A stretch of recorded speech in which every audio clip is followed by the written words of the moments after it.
सो movie की starting होती है सन 1673 को दिखाते हुए, जहां पर मेक्सिको में हम एक फैमिली को देखते हैं और इस फैमिली में होते हैं हस्बैंड वाइफ और उनके 2 बच्चे जो कि आपस में हाइड एंड सीक खेल रहे होते हैं। और फिर हम देखते हैं कि एक बच्चा अपनी माँ को ढूंढ रहा होता है और वो ढूंढते ढूंढते नदी के किनारे पहुंच जाता है और वो देखता है कि उसकी माँ उसके बड़े भाई को नदी में डुबाकर मार रही होती है। और ये सब देख करके वो बच्चा बहुत ज्यादा डर जाता है और वहां से भागने की कोशिश करता है, लेकिन उसकी मदर उसको पकड़ लेती है। और उसके बाद सीन चेंज हो जाता है 1973 में, जहां पर हम एना नाम की लड़की को देखते हैं जिसके 2 बच्चे होते हैं और वो एक घर के अंदर अकेली रहती है क्योंकि उसके हस्बैंड एक पुलिस ऑफिसर थे और उसकी अब डेथ हो चुकी थी और वो अपने बच्चों को अकेले ही संभाला करती थी। यहाँ पर हमें पता चलता है कि एना सोशल सर्विसेज डिपार्टमेंट में काम करती थी और इस डिपार्टमेंट की बेस इसी चीज पर होती थी कि पेरेंट अपने बच्चों की हिफाजत सही तरीके से कर रहे हैं या फिर नहीं। तभी लोगों के पास पेटिशिया नाम की एक औरत का केस आता है। एक्चुअली इनके डिपार्टमेंट में पेटिशिया के बच्चों के स्कूल से फोन आता है कि पेटिशिया के बच्चे कई दिन से स्कूल नहीं आ रहे हैं और इसीलिए एना उसके घर पर इन्वेस्टिगेशन करने के लिए जाती है। इसीलिए एना का बॉस उसको बोलता है कि तुम उसके घर जा रही हो तो अपने साथ एक पुलिस ऑफिसर को ले जाओ, अगर इसकी जरूरत पड़ेगी तो ये तुम्हारी हेल्प कर देगा। और इसीलिए एना एक पुलिस ऑफिसर के साथ पेटिशिया के घर पहुंच जाती है, लेकिन पेटिशिया उसे घर के अंदर नहीं आने देती है। इसके बाद एना उसे कहती है कि मैं अकेले ही आऊंगी और इस पुलिस ऑफिसर को बाहर छोड़ दूंगी। इस बात पर पेटिशिया एग्री कर लेती है और उसको अपने घर के अंदर आने देती है। एना उसे उसके बच्चों के बारे में पूछती है, लेकिन यहाँ पर पेटिशिया को देखकर लग रहा था कि वो बहुत ज्यादा डरी हुई है। तभी एना को उसके घर में एक डोर नजर आता है जिसके ऊपर काफी ज्यादा आइस बनी होती है और उस डोर के वो करीब जाती है, जिसकी वजह से पेटिशिया बहुत ज्यादा गुस्से में आ जाती है और वो एना पर अटैक कर देती है और वो एना को मारने की कोशिश करती है। लेकिन तभी बाहर खड़ा पुलिस ऑफिसर लोग की आवाजें सुन लेता है और वो अंदर आकर पेटिशिया को पकड़ लेता है। एना जैसे तैसे करके अपने आप को बचा लेती है। अब एना उस दरवाजे को खोलने की कोशिश करती है तो पेटिशिया बहुत जोर जोर से चिल्लाती है कि दरवाजा मत खोलो, दरवाजा मत खोलो, लेकिन एना उसकी बात नहीं सुनती है और उस दरवाजे को खोल देती है। तो वो देखती है कि उसके अंदर पेटिशिया के दोनों बच्चे बैठे हुए हैं और वो काफी ज्यादा डरे हुए होते हैं और वो बच्चे एना को बोलते हैं कि प्लीज हमारा दरवाजा बंद कर दो वरना वो हमें मार देगी। यहाँ पर एना को कुछ भी समझ नहीं आ रहा था और वो उनसे कहती है कि तुम्हें कोई नहीं मारेगा, मैं हूं ना, मैं तुम लोगों की रक्षा करूंगी। उसके बाद बच्चे उसकी बात पे ट्रस्ट कर लेते हैं और उस कमरे से बाहर निकल आते हैं। खैर यहाँ पर पेटिशिया को पुलिस पकड़ लेती है और उसके बच्चों को चाइल्ड सर्विस सिस्टम में भिजवा दिया जाता है, जहाँ पर एना देखती है कि बच्चों के हाथों पे जलने का निशान लगा हुआ है। जब वो उनसे पूछती है कि ये निशान तुम लोगों को कैसे लगा तो वो बच्चे बोलते हैं उसी ने लगाए हैं। अब यहाँ पर एना कुछ भी नहीं समझ पाती है कि वो किसकी बात कर रहे हैं। खैर इसके बाद एना वहां से अपने घर के लिए चले जाती है और तभी रात हो जाती है और रात में वो बच्चे सो रहे होते हैं। तभी उन्हें किसी तरीके की आवाज आती है और बच्चे उसके पीछे जाने लगते हैं। तभी हमें यहाँ पर एक भयानक ईविल स्पिरिट दिखाई जाती है जो कि उन दोनों बच्चों को नदी में डुबाकर मार देती है और उसके तुरंत बाद ही एना के पास रात को कॉल आती है कि किसी ने उन दोनों बच्चों को नदी में डुबोकर मार दिया है और उनकी डेड बॉडी नदी में मिली है। ये सुनकर एना रात को अपनी गाड़ी लेके वहां पर पहुंच जाती है और वो साथ में अपने दोनों बच्चों को भी ले जाती है क्योंकि घर पर कोई भी नहीं था और वो केवल सिंगल मदर थी, इसीलिए अपने दोनों बच्चों को कार में बिठाकर वो बच्चों की बॉडी के पास जाती है। तभी अपने बच्चों की डेड बॉडी के पास पेटिशिया भी आ जाती है और वो कहती है कि तुमने मेरे बच्चों को मार डाला, मैंने कहा था कि वो कमरा मत खोलो लेकिन तुमने मेरी बात नहीं मानी और मेरे बच्चों की कातिल तुम ही हो। और वो कहती है कि बस एक रात और बची थी, अगर एक रात और तुम बीत जाने देती तो हमें उससे हमेशा के लिए छुटकारा मिल जाता। और वो ऐसे ही चिल्ला रही होती है। तभी पुलिस पेटिशिया को पुलिस स्टेशन ले जाती है और उसके बाद हम देखते हैं कि यहाँ पर एना के बच्चे कार में सो रहे थे। तो गाइस मैं आप सभी के लिए बता दूं कि एना के 2 बच्चे थे, एक लड़का और एक लड़की। लड़का बड़ा होता है और लड़की छोटी होती है। तभी अचानक से एना का जो लड़का होता है उसकी नींद खुल जाती है और वो अचानक से गाड़ी से नीचे उतर आता है। उसे किसी के रोने की आवाज आ रही थी। अब जैसे वो आवाज का पीछा करते हुए उस जगह पर पहुंचता है तो वो देखता है कि एक लेडी अपना सिर झुकाकर रो रही थी। अब जैसे ही वो अपना सिर ऊपर करती है तो वो बहुत ही भयानक चुड़ैल थी। अब ये सब देख करके बच्चा बहुत ज्यादा डर जाता है। तभी वो ईविल स्पिरिट क्रिश का हाथ पकड़ लेती है और उसको अपने साथ लेके जाने लगती है, लेकिन तभी वो बच्चा बहुत तेज आवाज में चिल्लाता है और अचानक से वो चुड़ैल कहीं पर गायब हो जाती है। तो यहाँ पर हम एक चीज और नोटिस करते हैं कि जब उस ईविल स्पिरिट ने क्रिश का हाथ पकड़ा था तो उसके हाथ पर भी वो जलने का निशान बन चुका है, यानी कि जैसा जलने का निशान पेटिशिया के बच्चों के हाथ पर बना हुआ था सेम निशान क्रिश के हाथ पर बन जाता है। खैर उसके बाद क्रिश बहुत डर जाता है और जल्दी से भागकर अपनी गाड़ी के अंदर वापस आ जाता है, लेकिन वो चुड़ैल उनकी गाड़ी के पास भी आ जाती है और उनको डराने लगती है। अब जैसे ही वो बच्चे गाड़ी के अंदर डर रहे होते हैं तभी वहां पर एना आ जाती है और अचानक से सब कुछ ठीक हो जाता है। उसके बाद वो लोग अपने घर आ जाते हैं और अगले दिन एना एक चर्च जाती है। वो चर्च के बाहर एक फादर लेफी लोवेडा को देखती है जो कि जादू टोना करके लोगों का ट्रीटमेंट कर रहे होते हैं और उनके जादू टोने की वजह से लोग ठीक भी हो जाते हैं। उसके बाद एना फादर से लाला रोना के बारे में पूछती है क्योंकि ये शब्द उसने कई बार पेटिशिया के मुंह से सुना था।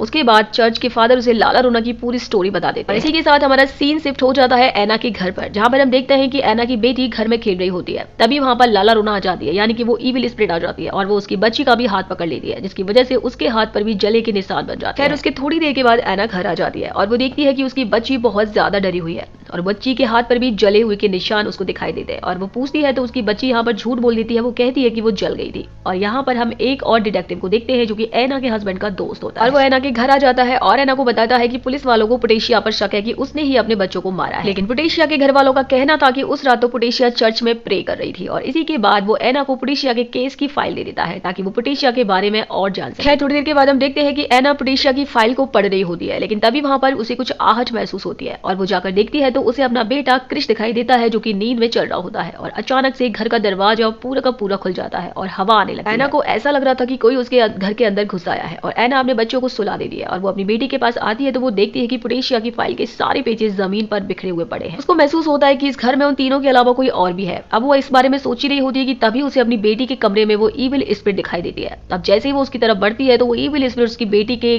कमरे का दरवाजा बंद कर देती है। अब वो अपनी बेटी के रूम के दरवाजे को खोलने की कोशिश करती है, लेकिन तभी लाला रोना उसके रूम में भी उसको दिखाई दे जाती है और वो उससे कहती है कि यहाँ से चली जाओ। फिर अचानक से उसके दोनों बच्चे उस रूम के अंदर आ जाते हैं और ऐना अपने दोनों बच्चों को अपने बेड पर सुला लेती है और वो सारी रात जाग रही होती है। खैर अगले दिन हम देखते हैं कि ऐना पुटेशिया से मिलने के लिए जेल जा रही है और वो उससे कहती है कि उसने उसके बच्चों को नहीं मारा। वो पुटेशिया से बात कर ही रही होती है, तभी वो देखती है कि पुटेशिया के हाथ पर भी वो जला हुआ निशान। अब जब ऐना उससे पूछती है कि उसके हाथ पे ये निशान कैसे आया तो पुटेशिया उसे कहती है कि ये सब लाला रोना ने किया है और अब वो जल्दी ही तुम्हारे बच्चों को भी मार देगी। क्योंकि यहाँ पर पुटेशिया पूरे तरीके से पागल हो चुकी थी और वो ऐना से कहती है कि मैंने लाला रोना से प्रार्थना की थी कि मेरे बच्चों को वापस लौटा दो और बदले में ऐना के दोनों बच्चों को ले जाओ। अगले सीन में हमें ऐना का बेटा क्रिस दिखाया जाता है। तभी उसके घर में लाला रोना आ जाती है और उसको काफी डराने लगती है और उसको सीढ़ियों से नीचे फेंक देती है। तभी वहां पर ऐना पहुंच जाती है और उसे हॉस्पिटल लेकर जाती है, जहां पर डॉक्टर उसके बच्चे के हाथ में जला हुआ निशान देखता है और वो डिपार्टमेंट ऑफ सोशल सर्विसेज को कॉल करता है। उसका कहना था कि उसके बच्चों को उसकी मां टॉर्चर कर रही है। तभी उसके डिपार्टमेंट से कुछ लोग उसके घर पर आते हैं ये तहकीकात करने के लिए कि ऐना अपने बच्चों के साथ कैसा व्यवहार कर रही है। उसके बाद वो उसके बच्चों से पूछताछ करते हैं तो उसके बच्चे कहते हैं कि ये निशान उनके जलने की वजह से लगा है, ना कि उनकी मॉम ने उन्हें टॉर्चर किया है। तभी वो लोग वहां से वापस चले जाते हैं और हम देखते हैं कि लाला रोना अचानक से ऐना के घर में आ जाती है और वो ऐना की बेटी को पानी के टब में डुबा कर मारने की कोशिश करती है। उसकी बेटी चिल्ला रही होती है, तभी वहां पर ऐना पहुंच जाती है और अपनी बेटी को बचा लेती है। और इसके बाद लाला रोना आती है और ऐना का भी हाथ पकड़ लेती है, जिसकी वजह से ऐना के हाथ पर भी जला हुआ निशान बन जाता है। इसका मतलब था कि उसने ऐना को भी कर्स कर दिया है। उसके बाद काफी मुश्किलों के बाद ऐना अपने बच्चों को लेकर वहां से भाग जाती है और चर्च पहुंच जाती है। वो फादर के लिए सारी प्रॉब्लम्स बताती है, जिसके बाद फादर उससे कहते हैं कि चर्च तुम्हारी हेल्प करेगा लेकिन इसे करने में थोड़ा टाइम लगेगा। लेकिन यहाँ पर ऐना के पास बिल्कुल भी टाइम नहीं था, जिसकी वजह से वो फादर ऐना को फादर रिफिल के पास जाने के लिए कहते हैं और ऐना अपने दोनों बच्चों को लेकर फादर रिफिल के घर पहुंच जाती है उससे हेल्प मांगने के लिए, लेकिन वो उसकी मदद करने से इनकार कर देती है। लेकिन जैसे ही वो ऐना और उसके बच्चों के हाथ में जला हुआ निशान देखता है तो वो उसकी मदद के लिए तैयार हो जाता है। अब यहाँ पर ऐना उससे पूछती है कि ये सारा मामला क्या है और वो लाला रोना कौन है, जिसके बाद वो फादर उसके लिए लाला रोना की पूरी स्टोरी सुनाते हैं। वो बताते हैं कि बात है 1672 की, यानी कि वही सीन जो हमने मूवी के स्टार्टिंग में देखा था। एक लेडी, उसके 2 बच्चे और एक उसका पति होता है। वो अपने पति से बेइंतहा मोहब्बत करती है। अचानक से उसके पति का चक्कर किसी दूसरी लेडी के साथ चल जाता है और वो अपने पति को किसी दूसरी औरत के साथ देख लेती है। अब उसे ये चीज बिल्कुल भी बर्दाश्त नहीं होती है और वो अपने पति से बदला लेना चाहती है और वो चाहती है कि वो अपने पति से ऐसा कुछ छीने जिससे वो सबसे ज्यादा प्यार करता है और वो कोई और नहीं बल्कि उसके 2 बच्चे होते हैं जिनको उसका पति बहुत ज्यादा प्यार करता है। वो इतना ज्यादा पागल हो जाती है कि अपने ही दोनों बच्चों को नदी में डुबाकर मार देती है। गाइस, ये वही वाला सीन होता है जो हमने मूवी के स्टार्टिंग में देखा था। वो अपने बच्चों के साथ हाइड एंड सीक खेल रही होती है और अपने बड़े बेटे को नदी में डुबाकर मार देती है। अब जैसे ही छोटा बेटा उसे करते हुए देख लेता है तो वो उसे भी पकड़ लेती है और मार देती है। अब जैसे ही उसके बच्चे मर जाते हैं तो उसे बहुत ज्यादा पश्चाताप होता है कि उसने ये सब क्या कर दिया। जिसके बाद वो उसी नदी में कूद जाती है और अपनी जान दे देती है और मरने के बाद एक बहुत ही ज्यादा भयानक ईविल स्पिरिट बन जाती है। उसकी आत्मा अपने बच्चों के लिए ऐसे ही तड़पती रहती है और इसी वजह से वो बच्चों को ही टारगेट करते हैं। उसके बाद हमारी कहानी प्रेजेंट में आ जाती है और हम देखते हैं फादर रिफेल अपने को जरूरी सामान उठा लेता है और ऐना के घर चला जाता है और वहां जाकर के वो अंडों के जरिए उस घर में ये पता लगाने की कोशिश करता है कि यहाँ पर कोई शैतानी ताकत मौजूद है या नहीं। अभी उसके सारे अंडे काले हो जाते हैं, जिसका मतलब ये था कि यहाँ पर बहुत ही खतरनाक ईविल स्पिरिट मौजूद है। और उसके बाद वो फादर अपना टोना टोटका करना स्टार्ट करता है। लाल रंग के पेड़ के बुरादे से सारे घर को बांध देता है, जिस पर क्रिश उससे पूछता है कि ये सब क्या है। इस पर वो फादर उसे बताते हैं कि जब लाला रोना अपने बच्चों को मार रही थी तब केवल और केवल ये लाल ट्री ही उसके इस गुनाह का गवाह था, जिसकी वजह से वो उससे आज तक डरती है। और इस पेड़ के बीज लाला रोना की ताकत को कमजोर कर देते हैं, यानी कि जब तक इनकी लाइन यहाँ पर बनी हुई है तब तक लाला रोना इस घर के अंदर एंट्री नहीं कर सकती है। अब जब लाला रोना उस पेड़ के बीजों को घर के दरवाजे पर बिछा हुआ देखती है तो वो बहुत ज्यादा गुस्से में आ जाती है और वो पीछे वाले दरवाजे से आने की कोशिश करती है। तभी ये लोग जल्दी से जाकर उस दरवाजे को बंद कर देते हैं। लाला रोना ऐना की बेटी की डॉल को दरवाजे के बाहर डाल देती है, जिससे कि वो बच्ची गेट खोल दे और बाहर आ जाए। लेकिन जैसे ही बच्ची उस डॉल को लेने के लिए बाहर निकलती है तभी एना आकर अपनी बेटी को अंदर खींच लेती है, लेकिन उसकी बेटी दरवाजे को पकड़ लेती है क्योंकि उसे अपनी डॉल चाहिए थी और इसी खींचातानी में दरवाजे से उस पेड़ के बीच इधर उधर हो जाते हैं। क्या था, लाला रोना उसकी बेटी को पकड़ लेती है और जल्दी से उस घर के दरवाजे को बंद कर देती है और फिर वो उसकी बेटी को पूल के अंदर पानी में डुबाने की कोशिश करती है और वो उसको मारने की कोशिश करती है। तभी एना गेट को तोड़कर जल्दी वहां पर आ जाती है और पानी के अंदर अपनी बेटी को बचाने की कोशिश करती है। बचाते समय लाला रोना के गले से वो नेकलेस गलती से एना के हाथ में आ जाता है। फाइनली वो लाला रोना से अपनी बेटी को बचा लेती है और उसका नेकलेस भी अब एना के पास था। खैर उसके बाद वो फादर और एना अपने बच्चों को एक अलमारी के अंदर बंद कर देते हैं ताकि वो घर से बाहर न जा सके। अचानक से तभी उनके घर के अंदर एक औरत आ जाती है और वो ट्रीज के बीच को इधर उधर कर देती है और वो औरत कोई और नहीं बल्कि पोटेशिया होती है और वो उन दोनों बच्चों को घर से बाहर लेकर जाने की कोशिश करती है ताकि लाला रोना उसको मार सके और उसके बच्चों को उसके लिए वापस लौटा सके। जैसे ही वो ट्री के बीच हटते हैं तुरंत ही लाला रोना घर के अंदर आ जाती है और आते ही वो एन पर हमला करती है, जिसके बाद वो एन को एक रूम के अंदर बंद कर देती है और उसके बाद घर के सारे दरवाजों को बंद कर देती है ताकि बच्चे घर से बाहर न जा सके। दूसरी तरफ हम बच्चों को देखते हैं जिनको लाला रोना का लॉकेट मिल गया था, यानी क्रिश को लाला रोना का लॉकेट मिल जाता है जिसे वो उठा करके अपनी बहन को ऊपर ले जाता है बचाने के लिए और उसके बाद दोनों भाई बहन स्टोर रूम में जाकर के चुपचाप बैठ जाते हैं। तभी वहां पर लाला रोना उनका पीछा करते हुए स्टोर रूम तक आ जाती है। जैसे ही वो उन बच्चों को मारने वाली होती है तभी क्रिश उसका लॉकेट उसके सामने रख देता है और वो एकदम नॉर्मल हालत में हो जाती है, यानी कि वो लॉकेट उसके बच्चों ने उसके लिए गिफ्ट किया था। अब जैसे ही वो उस लॉकेट को देखती है तो उसे अपने बच्चों की याद आती है और वो इमोशनल हो जाती है और वो क्रिश के पास आती है और उसको टच करने लगती है और एकदम प्यार से उसके मुंह पर हाथ फिराना स्टार्ट कर देती है। दूसरी तरफ हम देखते हैं कि एना उस रूम से बाहर आने की कोशिश कर रही थी, तभी पोटेशिया को उस पर दया आ जाती है और वो जल्दी से उस रूम का दरवाजा खोल देती है और उसे बोलती है कि जाओ अपने बच्चों को बचाओ। दूसरी तरफ लाला रोना क्रिश को प्यार कर रही होती है कि तभी सामने एक मिरर रखा होता है जो कपड़े से ढका हुआ होता है और अचानक से वो कपड़ा उससे हट जाता है और लाला रोना अपने आप को शीशे के अंदर देख लेती है और अचानक से फिर से वो डेविल रूप में आ जाती है और तभी वहां पर पीछे से फादर रिफिल आ जाते हैं, लेकिन वो फादर रिफिल को बहुत ही तेजी से हवा में उछाल देती है जिसकी वजह से वो नीचे गिर जाते हैं। तभी वहां पर एना आ जाती है और लाला रोना उसके बच्चों की तरफ बढ़ने लगती है उनको मारने के लिए, लेकिन तभी फादर अपने क्रॉस को एना के लिए फेंक देते हैं। वो क्रॉस उसी लाल रंग के पेड़ का बना हुआ होता है जिसके सामने लाला रोना की ताकत एकदम खत्म हो जाती है। एना जल्दी से उस क्रॉस को उठाती है और लाला रोना के सीने में ठोक देती है जिसकी वजह से लाला रोना वहीं पर खत्म हो जाती है, यानी कि उसको मुक्ति मिल जाती है और सब कुछ नॉर्मल हो जाता है और इसी के साथ ये कहानी यहीं पर एंड हो जाती है। सो गाइज आप मुझे कमेंट सेक्शन में जरूर बताइएगा कि आपको ये मूवी कैसी लगी। आप मुझे ये भी बताइएगा कि नेक्स्ट मैं कौन सी मूवी को एक्सप्लेन करूं। तो मिलते हैं नई मूवी के साथ नई वीडियो में, तब तक के लिए बाय बाय।